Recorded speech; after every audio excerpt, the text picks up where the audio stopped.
Hello, everyone, and welcome to the David Goodman Reality and Truth Show. My name is Vanita Lambert, and I'm the host of this show, and happy to be here every single Friday with you, and I thank you for joining me. Today, I have a very special guest, Mr. Craig Gordon from NEED. He's the founder and director of NEED, and that stands for Nutrition, Education, Addiction, and Disease. Nutrition and exercise versus addiction and disease. Oh, okay. See, I Hi, messed that everybody. up. Thank goodness I have you here to correct me. It's all right. So, and you know, the reason for this show, David Goodman set up this platform, is so that we could bring information to our community, to help our community to, you know, make better informed decisions. And today we're going to do that about your nutrition, your diet. And Yes, ma'am. Craig, thank you for being on the show for the second time. And I hope you come back again because this is a conversation we want to keep open. Good. And actually, I wanted to invite, and I haven't gotten in touch with her because I think she's still on vacation, Dr. Sunji Phillips. I want to get her in to join us on this conversation next time we meet. So hopefully it'll be a threesome. But thank you for being here today. You're welcome. How are you Appreciate it. today? I'm great. Almost as good as you look. Well, thank you. And I see you brought all these lovely signs. The one that caught my eye is this one. And it says, could violence, poverty, addiction, mental health issues, diabetes, and chronic disease all be symptoms of malnutrition? And, Yes. you know, I said no. I started a fight, so I said no. That's okay. I knew I started a fight when I said that. And I think those things could contribute to it, but I don't think they're the cause of it. Well, So tell me where I'm wrong. it goes way back. We have been eating a variety of things that are not good for us for at least 60, 70, 80 years. Yeah. But And these things are being more and more processed, more and more full of chemicals, more and more full of sugar, and they're empty calories. And so we're putting these unfortunate chemicals and substances through our delicate body, and we have reactions to it. And it is troublesome, to say the least. So, could these things be symptoms of malnutrition? I'm malnourished. Everybody's malnourished. It depends on to what degree. There is no perfect nutrition. thank you for saying that. A lot of people don't understand it, have never thought about it, don't care about it, eat whatever they damn please, and they get in trouble. The problem is it takes many, many years and decades for it to actually rear its ugly head with an amputation to a limb, to your eyesight going from diabetes, Yeah. to all sorts of different problems, not to mention heart disease, which is territorial to diabetes. And there's probably 100 million people walking around out there with pre-diabetes and no And don't even clue know it. whatsoever. Well, we go to the doctor, you know, the average person goes to the doctor once a year and get that physical. And then you do your blood work. Well, I just did mine. You do your blood work, and that's supposed to tell the doctor how healthy we are or are not in some cases. And then they prescribe medication based on that, or they don't. But here's what I see with nutrition. Most people try to go on some type of diet. All right? Let's take, I don't know, me for example. I exercise because I refuse to diet. I don't think diet is in my vocabulary. I mean, I know how to say the word, I know what it means, but I couldn't actually follow through with a diet. So what I try to do is what I call eating healthy 5 days a week, Monday through Friday. And then I veg out on the weekends because I feel like if I'm not eating the things that I like, well, vegetable out or no, veg out? that's not that kind of Or veg out. That's eat like whatever you junk want. food veg out. Okay. Because I feel like if I'm not eating things that I really enjoy and that I like, I'm just not happy. Well, you equate food to pain, pleasure, reward, behavior modification, and even love. Like one of my favorite signs is please don't love your grandkids with sugar. And there Okay. are 2 to 5-year-olds all over the place Yeah. developing diabetes and heart disease when they're 5 years old. Wow. And then they keep eating most of the same stuff. And before you know it, there's cancer, there's diabetes, there's heart disease, Yeah. there's mental health issues. Well, let me just stop you right there for a second and ask you a question. There's accidents. So, yeah. So you're saying kids from 2 to 5 developing heart disease due to eating sugar. Eating Now, sugar and junk food. Right, and junk food, chips Processed or whatever. food. Processed food. So at that point, the doctor know that this kid has heart disease. He's going to a cardiologist, The doctors right? don't look at it. They don't care. Now they're all That's not fair to say. I have Well, a loving doctor. Well, doctors are there to try to help Right. and also to make money. Well, yeah. And most doctors nowadays are part of clinics or groups. Yeah. Because they want the group to pay for the malpractice insurance. They want the group for their comfort level. And the group tells them exactly how to be a doctor.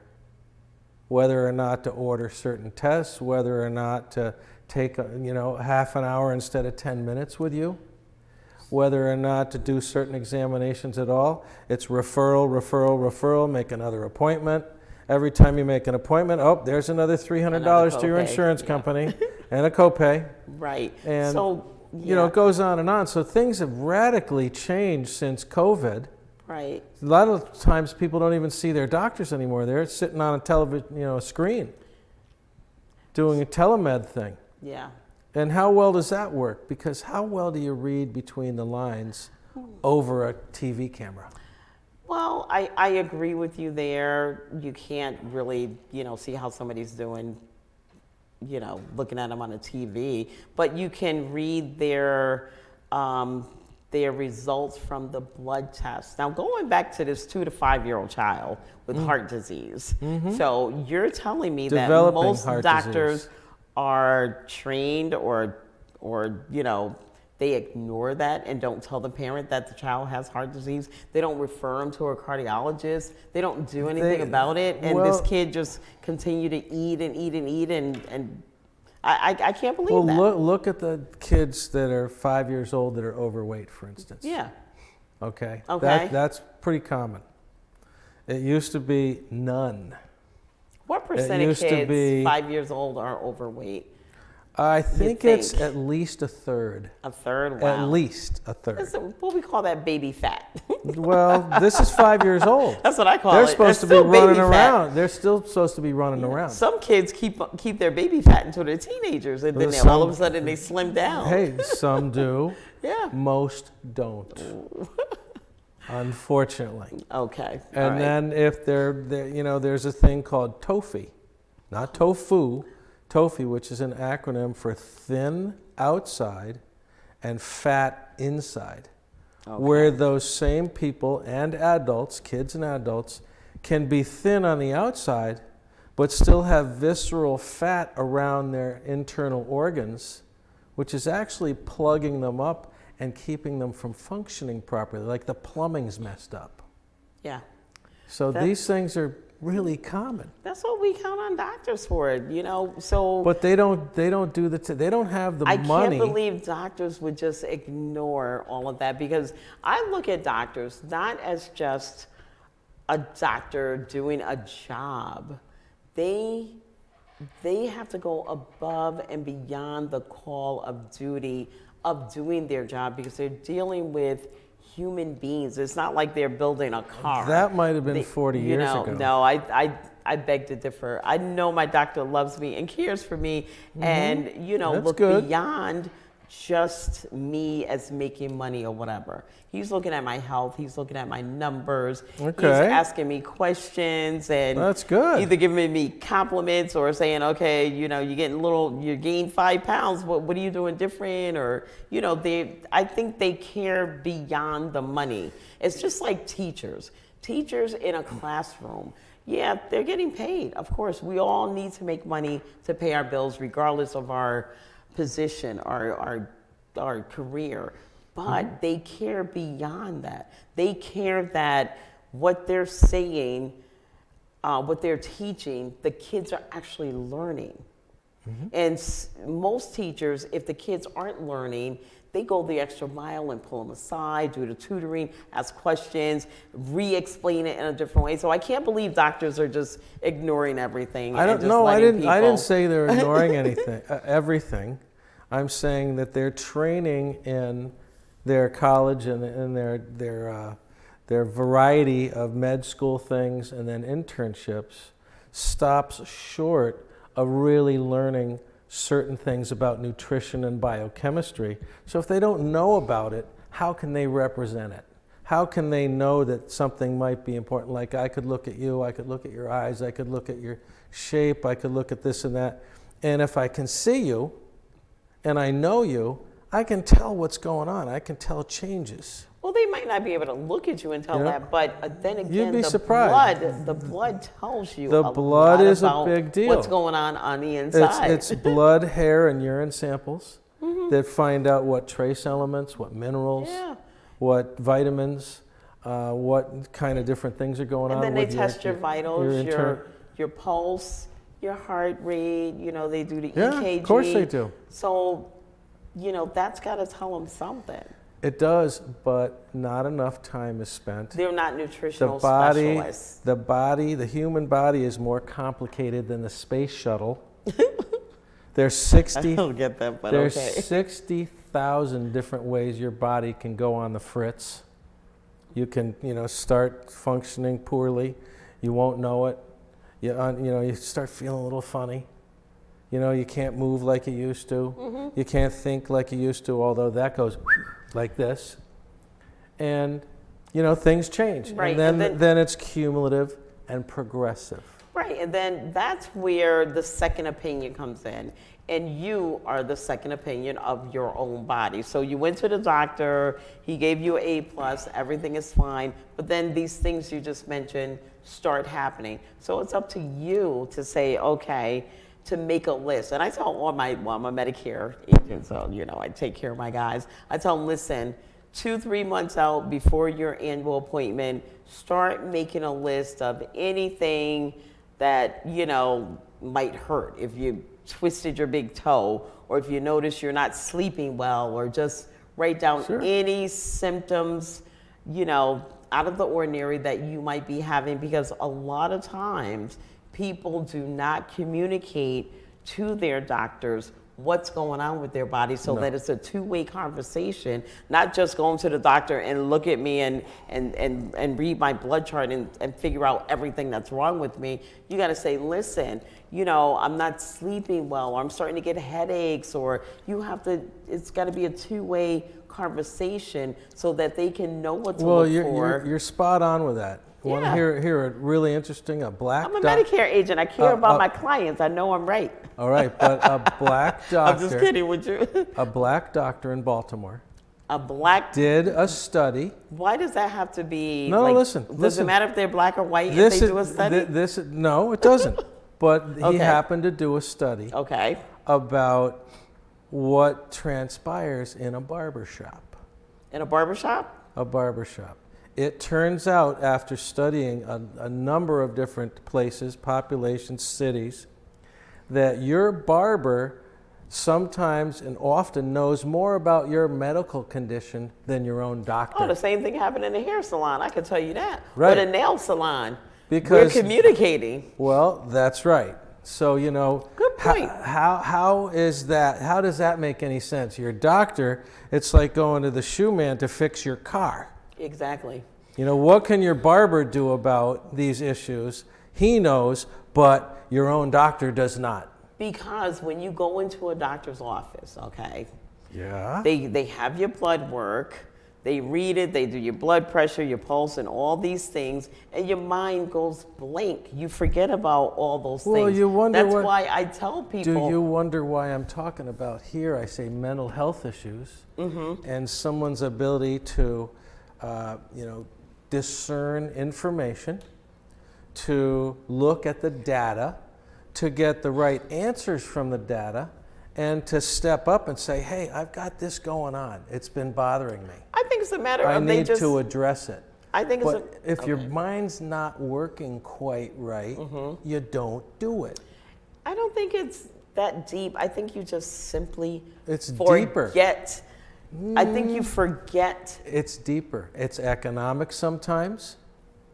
It's mental sometimes. It's your fear of confronting I something. think you simply forget when you go into the doctor's office. It's happened to me so many times. What's I'm like, forgetting? I forgot to You're- tell you're- the doctor about this, and now I'm out of his office, and to get a phone conversation with him is impossible So this is because they got 5,000 clients. this is some of the most important things that you need to take care of yourself. Yeah. And they don't make a list. They don't bring the list, and they forget. Yep. And this is a giant screw up. It is. The most Okay. important, Giant you're right. screw up. You're right. I think, I'm just going to say this again at the risk of redundancy. The most important thing that you can do is make a list about everything that's going Yeah. on with your body. I don't care if it's 3 months out, 2 months out. But that's effort. And take a picture of it and keep it in your phone. You know, every time the list grows, you delete that one, take another picture, because you're never going to the doctor's office. You don't go anywhere without your phone. Not You might usually. forget the list, but you want to have at least, even if you have 50% of that list in your phone, when you get to the doctor's office, mention everything on the list. Sure. This is what we have to do. That's why the barber and the hair salon and the nail salon technician, that's why they know more about you than your doctor, because you get 5 minutes in that office, maybe 10, Once a year. once a year, unless something You goes get wrong. 30 minutes, Unless 12 something goes- times yeah. a year with your barber. Unless something goes wrong. Yeah. So it's just And it's a imperative that you big make that deal. list. It's a big Oh, it's deal in huge. cities and communities to, be in the barber shop, because everybody wants to look good. Exactly. So for instance, So- that list I'm talking about, that Okay. you were talking about. The list, okay. So what about if on a regular basis you experience exhaustion, depression, insomnia, anxiety, irritability, headaches, vertigo, sweating, and a variety, and there's another 60 here, a My- variety of symptoms that you consider kind of normal. And you'll have a pill for this. Vertigo, normal? Well, things like You can't even you'd drive be with that. You'd be surprised. Well, let me see that list again. You'd be very surprised. I Now- would say minus the headaches and the vertigo, for me, that would be menopause. Menopausal symptoms. I'm serious. Okay, that's in there. Very Don't worry. serious. The muscle pain and backaches, that could just be from exercising. Oh, well, now you're getting serious, suicidal. So that's mental, Well, there's It- there's chronic indigestion. There's mental confusion. There's cold hands and feet. There's blurred vision, joint pain, fainting or blackouts, abdominal spasms, staggering, obesity, restlessness. Staggering? Wait, do they drink? Yeah. No. No, yeah, right. There difficulty in I'm concentration. being silly, yeah. Seriously. So those are questions. imagine if you have, say, 10 or 15 of these 60 symptoms. And by the way, these are symptoms of blood glucose disorders. Okay. Okay? This is your sugar. This is how your body processes energy, food into energy, how it stores it, how it distributes it when you need it, physically for physical activity and mental activity. Right. So does those symptoms translate to your blood test. If you order the right tests. Yeah. And they do. There's something called an A1C. Yep. Which is a blood glucose trend marker, which is more definitive of your overall blood glucose metabolism. Yeah. And a big red flag, and if it's over, you have a high A1C, if it's over 7, right? It's like, I think 6.5, 7. You know, you're like pre-diabetes, or you're looking at diabetes. But that's one of the things they test all the time. That's a normal Do people thing. take this seriously? Not really. Do people? So it's up to the individual to take their own health seriously. A lot of people do not go to the doctor annually. That's what I'm talking about. They don't take it seriously. And they should. Until it's too late, until the shoe drops. You know, until they, take a spill. Or until they have an accident in the car. Yeah. Or until something happens. It's pretty painful. Yeah, exactly. And then they go, oh my God. Or the ambulance comes, and then they discover something at the emergency room. Mm-hmm. Did you know that you're diabetic at the emergency room? Or until you How many times does that happen? Yeah. Or until you start getting old, because I'm going to go back. Younger people, as a female, I never even had a primary care doctor. Well, my mother used to take me when we were small, but like once I got my own apartment in my 20s, I only went to the gynecologist. I never had a physical until I got like, I don't know, 35, 40, whatever. Because they, it's known that you should go for a mammogram starting at age 40 and, stuff like that. So I didn't have, younger folks just, what I'm trying to say is young people don't have a primary care doctor. If it's a female, it's a gynecologist. If it's a male, they just don't go at all. Well, in most cases. That's part of the point, because they should be more involved. And, everybody thinks they're 10 foot tall and bulletproof when they're young. And healthy. And most of them are. And what's their definition of healthy? That could be almost anything. Not having any symptoms, no headaches, no muscle aches, they acclimate to these things. They get used to these things. These things are normal to them. Or they compensate for them. And they don't realize that, having, half a dozen or a dozen of these things, nervousness, forgetfulness, ravenous hunger between meals, indecisiveness, moodiness, allergies, uncoordination, all sorts of things that haunt people. Like if I sat there poking you like this all day long, you go, Craig, 5 o'clock, like, give me if a you gun. don't stop. You would, right? Ow. Exactly. You wouldn't like it. You'd be uncomfortable. So you're saying people take pain for granted and just live with it? Oh my goodness. And then what do? They self-medicate. Yeah. The sugar. And then if that doesn't work. The alcohol, the drugs, the prescription drugs, the over-the-counter drugs, all sorts of different things, the behaviors, the isms, the gambling, whatever it is. They distract themselves from feeling poorly with behaviors and chemicals.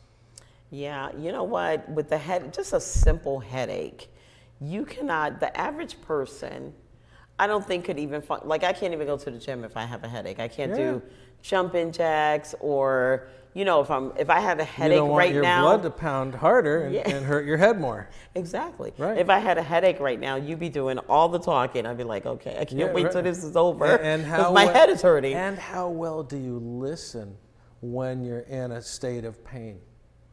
How can you listen? How do you really listen? That's why I can't see. How can you ignore pain? And how do you figure out what was that chain of events that led to the headache, so that you could figure out what's going on and prevent it next time? I think that's when people would probably go to the doctor, when they have that headache and they're taking Tylenol for a week and it doesn't work. Then you figure out it's a migraine headache and you should have went to the doctor and got a prescription a month ago. All sorts of things. It could have been there's a leak in your gas pipe at home. Mm-hmm. It could be there's not enough food in the refrigerator. It could be. Yeah, that'll give you a headache. It could be that there's some exhaust coming into your car. Okay. It could be a lot of things. It could be you live in an industrial neighborhood. It could be It could be something in the water. Yeah. It could be you fell and bumped your head. You could have an allergy. You could have a food sensitivity. You could have all sorts of things that generate a headache. And when are you ready to really peel the onion and figure that out? As long as you Exactly. feel good, why do I care? I Then can't they see- feel bad. Then they're under the influence of feeling bad, and they're like, ooh, you know, I want to take something. I don't want to figure it out. I just want to take a pill. Right. So you're in charge of your own health. You would think. You have to be in charge. If something's would think. wrong, you know, you have to make a list and go to the doctor. You can't just survive with a headache. Something as simple as That's a right. headache, or you can't just, you know, take pain for granted. You know, people have got to just pain go to or- the doctor. Or function levels of function That's that, not good that mental are health. changing, that are changing. Exactly. And you're not aware, you're not willing to confront it, you're not willing to do something about it. Exactly. So, Mr. Gordon, we have about 2 minutes left. What would you like to leave our audience with? This has been a really interesting conversation, and I would like to continue it. So Definitely will. I'd like to leave the audience with a couple things. Okay. One Let- is, here is an article written in called Diseases Due to Sugar Poisoning. Okay, we can't see that, but you can read it. Oh, okay, there we go. Diseases Due to Sugar Poisoning, written in 1910. And there wasn't by a doc- half as many This is things in sugar as it is now. 115 years ago, there was a lot of white flour, there was a lot of white sugar, there was a lot of kids that ate nothing but, and they were suffering from a lot of those symptoms I was talking about. And there was a doctor upstate New York who probably studied kids and the symptoms and the problems and the issues for 30 years to become sugar literate. So Okay. then he said, no more white flour. Then he said, no more white sugar. And lo and behold, a lot of those issues disappeared. So what would you recommend that 115 years ago. Yeah, so what do you recommend that we eliminate one thing at a time? I- Because well, it's impossible to do it all at once. It just No, won't but you know, happen. you said a good thing. You do an One thing at a elimination time. diet. You can do a rotation diet where you rotate things in and out, and you keep a food journal about what you eat and how you feel, Okay. Okay. so that you can start to understand how it affects you.